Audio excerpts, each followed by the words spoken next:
Bonjour à toutes et à tous, merci de nous rejoindre, toujours aussi nombreux, à cette nouvelle émission, Le Temps de comprendre, organisée en copartenariat avec la société d'actuariat conseil Galéa, depuis déjà quelques mois, voire on va commencer à compter en années. Alors aujourd'hui, nous allons nous attacher à quoi? Nous allons nous attacher à la value for money. La value for money dans l'épargne et plus précisément dans l'assurance vie, auquel les autorités européennes semblent accorder une importance de plus en plus prégnante. Alors qu'est-ce que la value for money? On va justement le décrypter sur ce plateau. Moi j'ai une définition de l'EIOPA, j'ai toujours du mal avec l'autorité européenne des assurances et des pensions professionnelles. C'est un produit qui dit que que le produit procurant de la value for money doit avoir des coûts et des frais proportionnés, aux bénéfices apportés. Je crois que c'est assez clair, mais ça va mériter quand même quelques explications. En France, l'ACPR, le contrôleur, s'est emparé du sujet en déclenchant récemment sa chasse aux frais sur les unités de compte des assureurs. Et on voit aujourd'hui de plus en plus de déréférencement de certaines grosses compagnies, on peut le dire, qui vont sortir donc des fonds de leurs contrats, donc qui ne seront plus en tout cas commercialisés dans ces contrats. Alors comment décrypter cette chasse aux frais? Quels sont ses objectifs? Quelles sont les conséquences sur les distributeurs? Nous allons répondre à ces questions avec un très beau plateau. Alors déjà avec Norbert Gautron, président de Galéa. Bonjour Norbert. Bonjour Jean-Charles. En forme pour nous parler de cette technique-là. Bon. Avec Dounia Arbouche. Bonjour Dounia. Bonjour Jean-Charles. Donc avocat, nous aussi, on est ravis de vous recevoir. Avocat au barreau de Paris. Et vous êtes défenseur, on va dire, des intermédiaires, et conseillers en gestion de patrimoine, des courtiers vie. Et donc vous avez beaucoup de choses à nous dire sur ce sujet. Et puis Nicolas Ducrot. Bonjour Nicolas. Bonjour Jean-Charles. Nicolas, délégué général de la Chambre nationale des conseils en gestion de patrimoine, la CNCGP. On est ravis de vous avoir sur ce plateau. Moi également. Alors, question simple pour commencer, la value for money. De quoi parle-t-on? Une fois qu'on a dit que c'est le rapport qualité-prix, je traduis en français. Et pourquoi ce sujet se présente aujourd'hui, Norbert? Alors la définition de l'EIOPA est assez claire sur ce sujet-là. En effet, si on parle de manière beaucoup plus condensée, c'est le rapport qualité-prix. On prend un produit d'assurance, on a des garanties, on a des services. Est-ce qu'on en a pour son prix dans tout ce qui nous est proposé? Et notamment sur les fonds qui sont investis en assurance vie. Donc c'est le rapport qualité-prix, tout simplement. Pourquoi on en parle maintenant? Je dirais de manière aussi insistante, parce que sur ce sujet-là, les frais, le rapport qualité-prix, c'est quelque chose qui a toujours existé.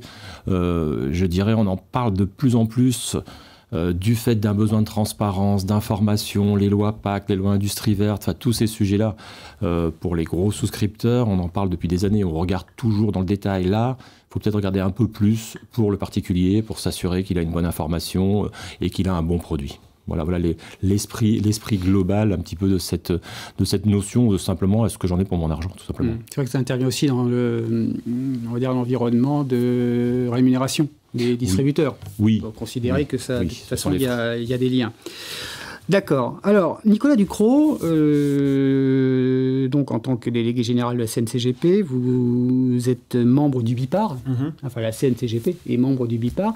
Alors, on sait que cette value for money, cette chasse aux frais que je disais, elle vient aussi des autorités européennes. Alors, dites-nous, qu'est-ce que l'Europe attend finalement? Qu'est-ce qu'elle vous dit dans ce que je dis l'Europe, en tout cas les autorités européennes? Oui, tout à fait, les autorités européennes. Qu'est-ce qu'ils attendent? Alors, le BIPAR, déjà pour resituer, c'est l'association qui représente les associations auprès des autorités de Bruxelles, de la Commission, du Conseil et du Parlement, ce qui nous permet d'avoir un échange avec ces autorités sur ces sujets qui sont hautement importants pour l'ensemble pour les épargnants bien sûr et puis pour les intermédiaires.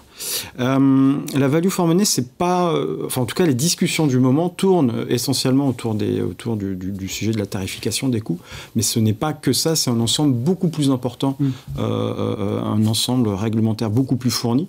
On parle aujourd'hui d'un projet de stratégie d'investissement détail, la RIS, la Retail Investment Strategy, qui est une directive omnibus qui a vocation à amender à la fois la directive MIF 2, la directive DDA. Alors MIF 2, c'est sur les produits financiers, DDA, c'est sur l'assurance, et puis différentes autres directives. Et PRIPS également. Mais si on reste sur les deux principales, il faut avoir en tête que ces deux directives, elles ont été transposées en droit interne français en 2018, que là, nous sommes en 2024. Donc, on a eu le temps d'intégrer ces deux directives. Et puis, tout de suite, on se projette sur un ailleurs. Et cet ailleurs, il concerne le conseil, la formalisation du devoir de conseil. On parle value for money, la gouvernance produit. On va parler de benchmark. On va parler d'union des marchés de capitaux. On va parler on va parler avec beaucoup d'acronymes. Et ce qui est certain, c'est qu'aujourd'hui, la règle et le sujet qu'on est en train d'évoquer ne sera certainement pas celui qui va être adopté demain. Pourquoi ? Parce que la Commission a présenté son projet en mai 2023. Elle est revenue sur ce sujet. Les échanges avec les parlementaires ont eu lieu dès le début de l'été, au courant de l'automne. Et puis, au cœur de l'automne, on a eu avec la rapporteure Stéphanie Yancourtin une nouvelle version du projet de stratégie d'investissement de détail. Cette nouvelle version, elle est évoquée ces jours-ci auprès de la commission Econ, donc c'est la commission qui est dédiée au sujet économique et financier, et elle devrait aboutir certainement à un vote en commission d'ici la fin du mois de mars. Et puis après, va s'engager encore toutes les discussions après les élections parlementaires, les élections européennes. Et le sujet qu'on aura, c'est que le Parlement va se prononcer, le Conseil également, et la Commission également. Donc ça veut dire que tous les sujets dont on parle maintenant, ils ont déjà commencé à évoluer entre le mois de mai, octobre et maintenant, et ils évolueront encore jusqu'au moment de l'adoption du texte. Et je finirai peut-être par là. L'adoption du texte, c'est prévu, on imagine, hein, si on lit dans une boule de cristal, autour de la fin de l'année 2024, certainement en 2025, avec une transposition en 2027 et un projet de révision déjà de ces textes. Alors c'est ça qui est fantastique, c'est que le texte n'est pas adopté, on a déjà une idée sur la date de quand il va être projeté. La Commission estimait un délai de 3 ans environ après l'adoption du texte. Et là, les négociations, les échanges qui ont lieu actuellement portent plutôt sur une durée de 5 ans après la transposition. Donc, tu es en train de me dire qu'on va se revoir pour parler de ce sujet qui vont... on va se revoir, on va se revoir, en tout cas pour ce sujet. Mais alors, donc la Commission européenne veut écraser les frais. La Commission européenne, alors elle ne veut pas tant écraser les frais, elle reprend un concept qui était déjà en vogue au niveau des instances européennes, qui était, donc, comme vous l'indiquez, le rapport qualité-prix, et elle veut tirer sur ce principe pour l'étendre au niveau de la place, et notamment des intermédiaires. Alors, c'est vrai que pour les conseils en gestion de patrimoine, finalement, nous, enfin en tout cas pour les adhérents qu'on représente, ça n'a pas changé grand-chose, parce que la définition de la value for money, c'est quand même apporter du service, du conseil sur le long terme. Et que font les conseillers en gestion de patrimoine, à part de légitimité auprès de leurs clients, le fait d'apporter un service qualifié tout au long de la relation d'affaires. Ça peut toucher leur rémunération, on pourra voir ça plus tard. Oui, bien sûr. Ça peut quand même avoir un impact. D'ailleurs, à ce propos, Dounia, vous qui côtoyez aussi les CGP, qu'est-ce que vous pouvez nous... C'est quoi vos remarques, première remarque en tant que justement défenseur des conseillers? Ma première remarque, Jean-Charles, c'est défenseuse, excusez-moi, je ne sais plus maintenant, je dirais défenseur, mais pardonnez-moi. On peut rester un défenseur, on peut rester un défenseur, avocat. D'accord. À l'ère d'un contexte de plus en plus consumériste, on est dans un empilement de textes et de nouvelles obligations pour les professionnels de la gestion de patrimoine. Et les intermédiaires d'assurance vont être aidés par leurs partenaires assureurs, puisque déjà, ils vont commencer à faire un petit peu le tri entre les unités de compte qui dégagent des frais trop importants par rapport à un rendement qui peut être moyen, considéré comme moyen. Le référencement dont on parlait voilà. Au début. Voilà, exactement. Donc, j'ai envie de dire que c'est une obligation de plus pour les intermédiaires en assurance qui vont devoir communiquer auprès de leurs clients en mettant l'accent sur les UC, pourquoi ils proposent tel UC, est-ce que le couple rendement coût et frais vaut la peine d'investir dans ces unités de compte. Et donc c'est un empilement supplémentaire d'obligations déjà, le courtier est tenu de donner évidemment une valeur ajoutée à sa présence dans le schéma de distribution d'un contrat d'assurance vie, d'un produit d'assurance. Mais il n'y a pas que sur l'aspect financier du contrat. Nicolas le disait tout à l'heure, il y a la plus-value en matière de transmission de patrimoine, d'optimisation fiscale, ce n'est pas un gros mot encore aujourd'hui, de rédaction de la clause bénéficiaire, d'utilisation du contrat d'assurance vie comme un instrument de garantie, etc., etc., etc. Et moi, je constate aussi qu'il y a beaucoup de procès d'intention qui est fait dans ce domaine, beaucoup de suspicions, ceci expliquant peut-être cela. Et d'ailleurs, quand les souscripteurs n'ont pas le rendement escompté et quand ils sont en moins-value sur leur contrat d'assurance vie, parfois ils n'hésitent pas à signer toute la chaîne de distribution en disant, par exemple, ça c'est un des griefs qu'on rencontre, que le courtier a proposé tel UC parce qu'il était mieux rémunéré par rapport à tel autre. Ça, on le voit quasi systématiquement dans les assignations rédigées par les avocats des souscripteurs mécontents. Donc le fait d'appuyer sur les frais risque de renforcer cette suspicion dont vous parlez, qui pourrait être mise en avant, de conflit d'intérêt, qui pourrait être mise en avant pendant les procès. Autre chose sur ce sujet-là, mais on a vu que la loi Industrie verte avait fait évoluer les mandats de gestion et en disant finalement que l'exécution du mandat pas de gestion mais d'arbitrage, que pas que je me trompe, un mandat d'arbitrage puisqu'on est dans l'assurance vie, ne peut donner lieu à aucune commission ni aucune rémunération versée à l'occasion. Donc finalement on est toujours dans ce même schéma. Oui, c'est fou. Bon, cette disposition n'entrera en vigueur qu'au 1er janvier 2026. Oui, mais quand même, elle est quand même déjà inscrite dans la loi. Et le mandat d'arbitrage est enfin encadré par le Code des assurances, avec l'introduction d'un nouvel article, L132-27-3 du Code des assurances, qui nous apprend quand même une bonne nouvelle, c'est que l'intermédiaire d'assurance va pouvoir prendre légitimement, et consacré par le législateur, le rôle de mandataire. Oui, ça c'est consacré, c'est bien mal, parce que déjà c'était pas clair. Voilà, parce que pour le moment c'était un peu flou. Alors, moi je ne vois pas pourquoi un intermédiaire irait prendre un rôle supplémentaire de mandataire sans être rémunéré. Je trouve ça complètement aberrant. Et la loi nous dit ni commission, ni honoraire. Donc on ne peut même pas se faire rémunérer sous forme d'honoraire. Donc je trouve ça particulièrement injuste, puisque tout travail mérite un salaire. C'est encore un autre adage. Ça vaut autant que value for money, je pense. mais donc voilà. Donc pour le moment on en est là.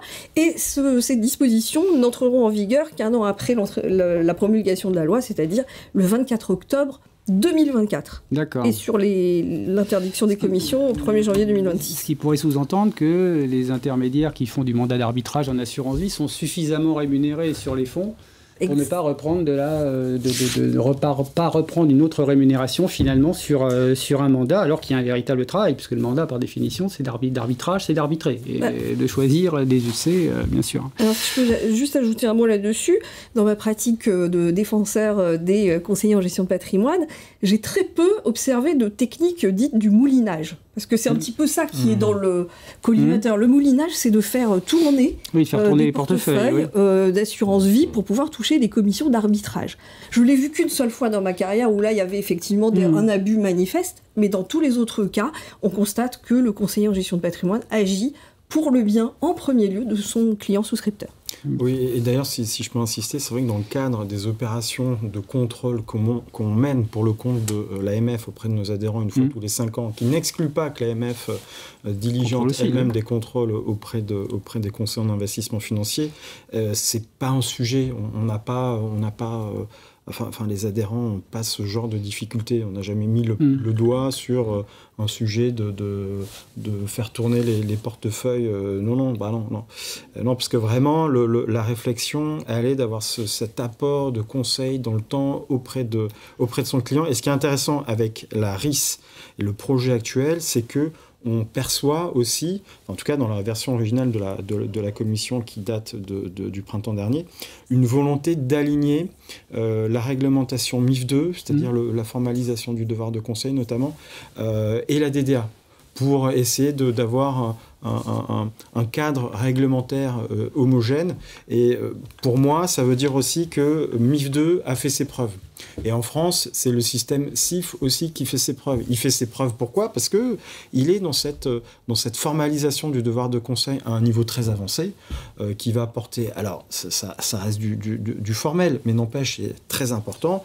Il y a un cadre, une aide de mission à renseigner, un document d'entrée en relation, un rapport d'adéquation, voilà. C'est des preuves supplémentaires qui font que toute la vie d'une relation d'affaires, on est en capacité, pour protéger l'épargnant et puis l'adhérent, de s'assurer que le choix il a été fait de manière c'est vrai qu'il y a des garde-fous. Mais c'était important de le souligner, notamment par rapport à ce mandat. Et d'ailleurs, on voit que, et c'est aussi ce qui est intéressant de noter, c'est que l'effort au niveau européen, notamment de mieux informer sur les frais, comme l'évoquait Norbert tout à l'heure, c'est aussi un effort qui est porté par les autorités en France, que ce soit notamment par l'administration, par la Direction générale du Trésor, lorsqu'elle fait des textes, notamment sur la transparence, l'information sur les coûts, sur les frais, le CCSF aussi, qui a mené des travaux là-dessus, l'AMF qui a sorti un lexique. Enfin, c'est pas comme s'il se passait rien en France, et au contraire, on voit des acteurs qui s'efforcent d'approfondir la règle pour que les épargnants en France aient plus d'informations. Après, dans RIS, il y a des choses qui sont très bien, mais il y a d'autres choses, on ne comprend toujours pas qu'est-ce qui a pu passer dans la tête de Parce que dire que les Français sont plutôt de bons élèves.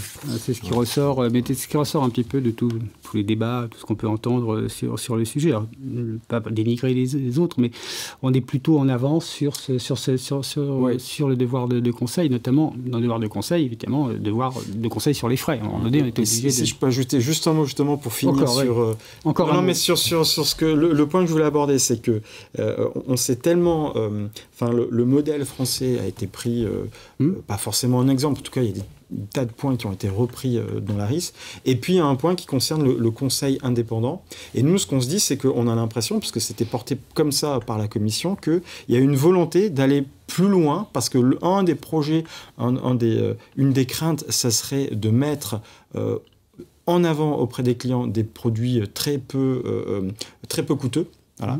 Et nous, ce qu'on a perçu, c'est que dans le cadre d'un conseil indépendant, demain, potentiellement, l'intermédiaire pourrait proposer un produit moins coûteux et surtout serait attaché à un devoir de formalisation de son devoir de conseil beaucoup moins important. Ce qui nous choque un peu, parce qu'a priori... Oui, ça ne va pas dans le sens de devoir de conseil. Alors, merci pour ces précisions pour les distributeurs, pour les conseillers. Alors, Autron, je voudrais revenir vers vous en posant, la value for money, en quoi les actuaires sont concernés concrètement et quelles sont vos actions dans ce domaine ? Est-ce que vous avez des exemples à nous donner ? Oui. Puis nos échanges sont intéressants parce que Dunia et Nicolas montrent qu'il y a beaucoup de suspicions, il y a beaucoup de passion. Je serais tenté de dire que l'actuaire va amener un peu de raison peut-être, si je tente que ce soit possible. Et d'abord, c'est la méthode. La méthode, de quoi parle-t-on ? Si je parle des fonds, d'abord, il faut regarder, en effet, comme l'a dit Dunia, est-ce qu'au regard des frais, j'ai une performance suffisante, tout simplement. Mais rien que ça, pour se poser la question, ça peut être rapide. Pour mettre ça en œuvre, il faut savoir comment je compare les choses. Quand j'ai un fonds, comment dire qu'il est performant ou pas. Donc il faut que je le compare à quelque chose, à un benchmark, comme on dit. Les IOPA travaillent beaucoup dessus. On y reviendra, je pense. La CPR a fait beaucoup de travaux là-dessus, aidée par France Assureur. Donc il faut d'abord savoir de quoi parle-t-on, de quel benchmark, et quelle est la méthode de comparaison. Et ça, les actuaires ont l'habitude de fixer des méthodes ou de critiquer certaines autres méthodes. Ensuite, c'est les données. Une fois que j'aurai un benchmark, c'est bien, mais de quelles données est-ce que je dois disposer ? Est-ce que je prends une performance sur 3 ans, sur 5 ans, sur 10 ans ? Les résultats ne seront pas les mêmes. Donc là, il faut aider, guider et dire ça, c'est mieux. Pour une opération retraite, il vaut mieux avoir une opération un peu plutôt longue. Donc définir aussi les données. Vérifier au passage que les données sont justes, ont bien été collectées. La qualité de données, c'est un sujet important en assurance. Donc s'assurer que tout ça est juste. Et Nicolas l'a bien dit aussi à ce moment-là, une fois qu'on aura... tirer des enseignements de tout ça, de cette comparaison, on va se dire, mais est-ce qu'on compare tout ce qu'il faut ? Est-ce que la performance du fonds fait l'ensemble du produit ? Est-ce qu'il n'y a pas par ailleurs d'autres garanties qui sont offertes ? Un service à géométrie très variable, des aides qui sont apportées tout au long de sa vie à l'épargnant, et ça c'est des points importants de la loi Pacte, il faut aider la personne tout au long de sa vie. Et puis peut-être aussi, n'oublions pas, dans le produit d'assurance lui-même, il y a des frais également, donc regardons. Il y a certains produits avec des unités de compte très peu chargées, les frais se retrouvent dans le contrat d'assurance. Donc ayons une vision globale. Donc l'actuaire vous dira là, prenons un peu de recul. Et pourquoi ? Pour avoir un avis et s'assurer que les produits de demain que l'on conçoit également sont mieux conçus, rémunèrent bien l'apporteur, parce que l'apporteur fait un travail, sans apporteur il n'y a pas de business, donc il est la juste rémunération en phase avec la performance. Donc tout ça, ça fait un ensemble d'éléments de la chaîne de valeur de l'assurance dans lesquels on est garant et on essaye d'apporter un peu de raison dans ce monde passionné, on va dire. D'accord. Alors justement, tout ça nous conduit à des déréférencements, ce que je disais en introduction. Cette nouvelle pratique... alors, je vais poser la question à Nicolas et à Dounia, et ensuite je voudrais que Norbert nous explique est-ce qu'il y a des règles précises pour ces déréférencements. On a vu, donc je disais, de gros acteurs du marché de l'assurance déréférencer pas mal de fonds. J'ai lu qu'il y avait à peu près 10% des fonds, des unités de compte qui seraient entre guillemets déréférençables. Je ne sais pas si ça se dit, mais qui seraient susceptibles d'être déréférencés. Donc c'est beaucoup. Comment ils vivent ça rapidement tous les deux Nous, honnêtement, ça change pas. Ça change pas la vie de nos adhérents. Ce qu'on a constaté, c'est ce qui est intéressant aussi de noter là-dedans quand on fait le parallèle entre la mise en place, la réflexion autour de l'ARIS et puis de ce qui se passe en France. Les autorités ont vite perçu le sujet autour de l'ARIS et ont mis en place, ont voulu montrer qu'elles étaient actives vis-à-vis de ces sujets, de ces considérations, et ont élaboré une règle. Alors bon, c'est l'ACPR avec France Assureur pour sortir les actifs les plus chargés. Et ça se fait. C'est aussi un signal qui est adressé au niveau des autorités européennes pour dire, voilà, finalement, on n'a pas attendu. Finalement, MIF 2 et DDA imposaient un certain nombre de choses qu'on continue à mettre en place, parce qu'il y a cet accord France Assureur ACPR, il y a aussi la recommandation de l'été dernier élaborée par la CPR. Donc, on continue à mettre en place tout ce qu'il faut pour que la réglementation soit applicable, et on en arrive donc à ce sujet de déréférencement qui a commencé à être mis en place en juin 2023 par certains assureurs. Alors le déréférencement, il ne se fait pas du jour au lendemain, il y a quand même un échange qui se fait lorsque l'assureur s'aperçoit que des fonds sont trop chargés et échange avec la société de gestion pour qu'elle change. Dounia, ça pose un souci ? Effectivement, un petit problème, c'est que le CGP qui va voir l'unité de compte qu'il aura proposée déréférencée, ça va créer une suspicion supplémentaire dans la tête de son client. Il va dire, voilà, mon CGP m'a proposé une UC qui est déréférencée par l'assureur parce qu'elle coûte trop cher par rapport au couple rendement supposé de l'UC. Donc ça, il va falloir le gérer un petit peu aussi psychologiquement, expliquer au client. Et en tout cas, pour l'avenir, c'est un filtre intéressant pour l'intermédiaire d'assurance, puisqu'il va avoir déjà l'aide de son partenaire, qui aura fait déjà un peu le ménage. D'accord. Norbert, est-ce qu'il y a des règles ? Nicolas a commencé à en parler un peu. Est-ce qu'il y a des règles pour les déréférencements ?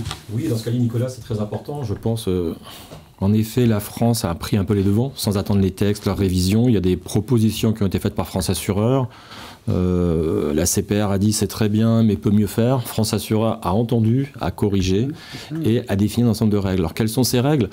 Ces règles, ça consiste à dire d'abord, je vais donner des statistiques sur le marché, sur les unités de compte, sur leurs performances, sur les frais, par catégorie. Alors, je reviens, il faut définir ce qu'est une catégorie. Bon, si on fait de manière schématique, une catégorie, c'est par exemple une action avec un certain niveau de risque, ou une obligation avec un niveau de risque, ou de l'immobilier, donc des catégories que l'on souhaite le plus homogène possible.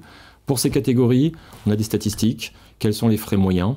Quels sont les frais importants, élevés ? Bon, en statistique, on dirait les déciles. On a toute une distribution un petit peu de ces frais.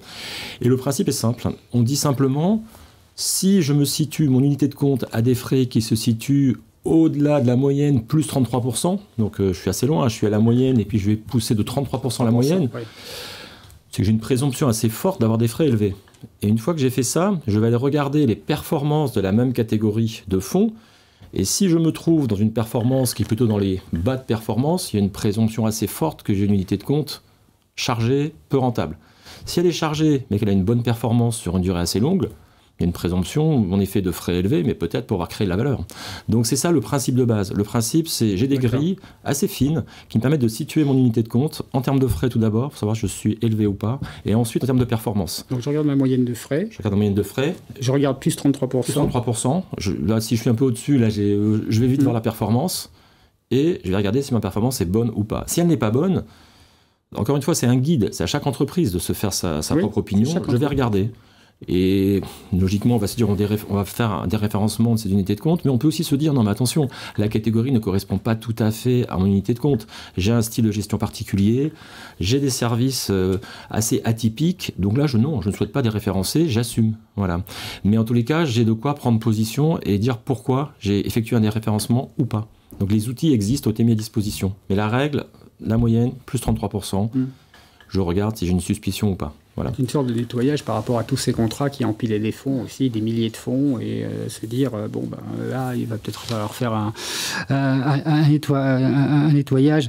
Donc c'est bien sur cette règle. Suffisamment tout le monde peut, difficile parce que d'avoir accès à la moyenne des frais.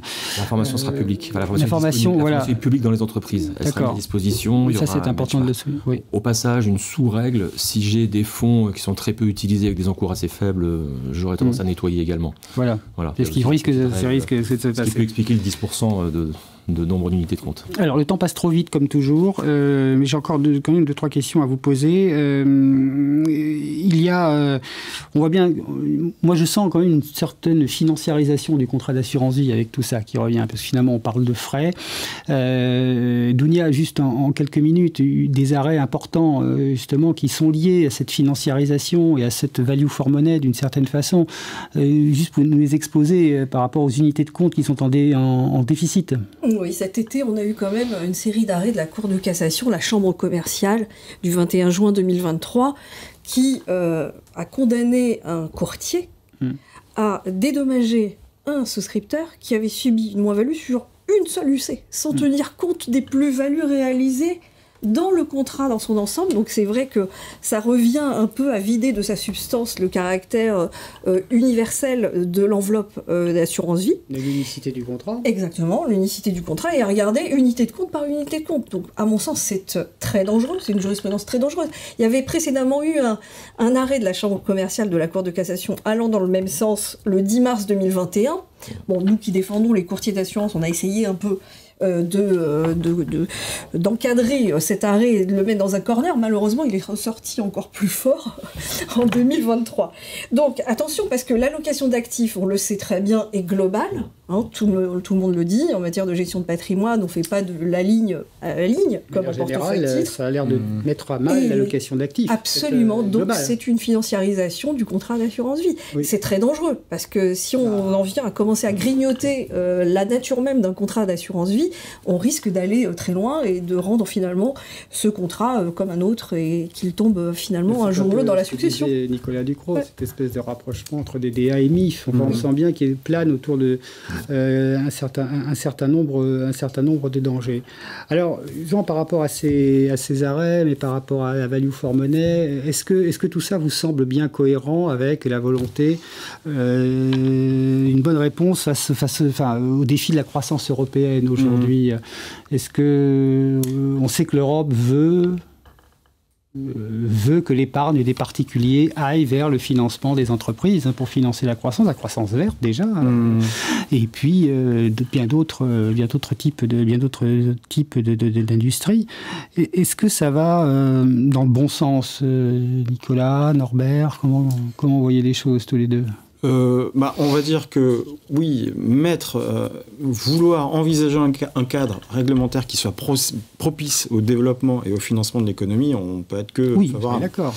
Après, il faut penser que le sujet et la réflexion, c'est qu'on ne peut pas tout limiter à une question de coût, que, comme vous l'indiquiez, à des références, des produits capital investissement, finance durable, qu'il va falloir mettre face aux clients, il va falloir accompagner ces clients sur ces sujets-là. La financiarisation des contrats d'assurance vie, c'est vrai qu'elle existe, elle va exister de plus en plus, mais ça fait un moment aussi qu'on la voit arriver. Donc, sachant ça, il y a un point aussi sur lequel on n'a pas parlé, dont on n'a pas parlé, mais qui est très important, qui est celui de la formation, où nous, on se rend compte que, avec des professionnels formés, généralement, il y a quand même moins de problèmes. Alors, comment on sait qu'ils sont formés? C'est qu'on s'assure qu'ils sont bien formés sur la partie CIF, parce qu'on va vérifier leurs heures de formation chaque année. Et maintenant, avec la réforme du courtage, c'est-à-dire la 7 heures CIF, avec la réforme du courtage, on va aussi le faire pour la partie assurance et la partie crédit. Et je peux vous assurer que lorsque les intermédiaires, on les suit, on les relance, ça fonctionne. Voilà. Et ce qu'on se dit aussi au niveau européen, qui aurait vocation à une vision un petit peu extrême, rallonger les heures de formation, on dit que il y a peut-être des États dans lesquels la formation initiale n'est pas forcément au niveau et qui veulent se rattraper sur la formation continue. Mais nous, tout ce qu'on dit, c'est que on est déjà là pour suivre, accompagner. Ceci, c'est un système français qui marche plutôt très bien. Norbert, Nicolas disait que il faut financer du capital d'investissement. Il faut donc vous, pour conclure finalement, est-ce que c'est compatible? Ça ne peut qu'aider parce qu'en fait, là, à travers tout ça, on est plus transparent. On ne peut que davantage créer de la confiance. Je pense toute cette suspicion qui existait, on ne peut que, on va dire, accroître de la confiance à un moment où il y a besoin de fonds pour cette transition écologique. On sait qu'il y a besoin de fonds importants. Donc sur ces sujets-là, il faut amener les capitaux. La loi Industrie Verte va amener du non-côté sur la plupart des grilles de gestion, donc avec beaucoup de problèmes autour de tout ça, la liquidité, enfin tout ce qu'on connaît. Donc je pense qu'on a intérêt d'être transparent pour amener les fonds tranquillement vers ces fonds verts, tout simplement. Et on gérera au mieux pour informer tout le monde. Et les assureurs prendront sûrement un petit peu plus de risques, parce que ce sont des fonds volatiles, des fonds moins liquides. Et ça aussi, ça aura un prix, mais on expliquera le coût supplémentaire. Là, il y aura le prix de la gestion aussi. Alors, de la gestion, de l'expertise sur ces sujets-là. Voilà. Donc il y aura un prix, mais je pense qu'on a intérêt à expliquer le prix, parce qu'il y a quand même peut-être pas mal de gens prêts à payer un tout petit peu plus pour avoir des fonds beaucoup plus vertueux. D'accord. Donc on ne fait pas que des ETF, si j'ai bien compris en conclusion. Surtout pas. Personne va me dire oui, évidemment, autour de ce plateau. Et je le conçois bien. Merci, parce que c'était très riche. C'est très riche à la fois au niveau juridique, environnemental, actuarial évidemment. Merci Norbert Gautron, président de Galéa. Merci Denis Arbouch, avocat au barreau de Paris et je répète, un défenseur des conseillers. Et puis merci à Nicolas Ducrot, délégué général de la CNCGP. À très bientôt et la monnaie, c'est pas money for nothing comme chantait un bon groupe quand j'étais jeune. À très bientôt, à très bientôt, et merci encore de votre confiance et du suivi. Au revoir. Merci.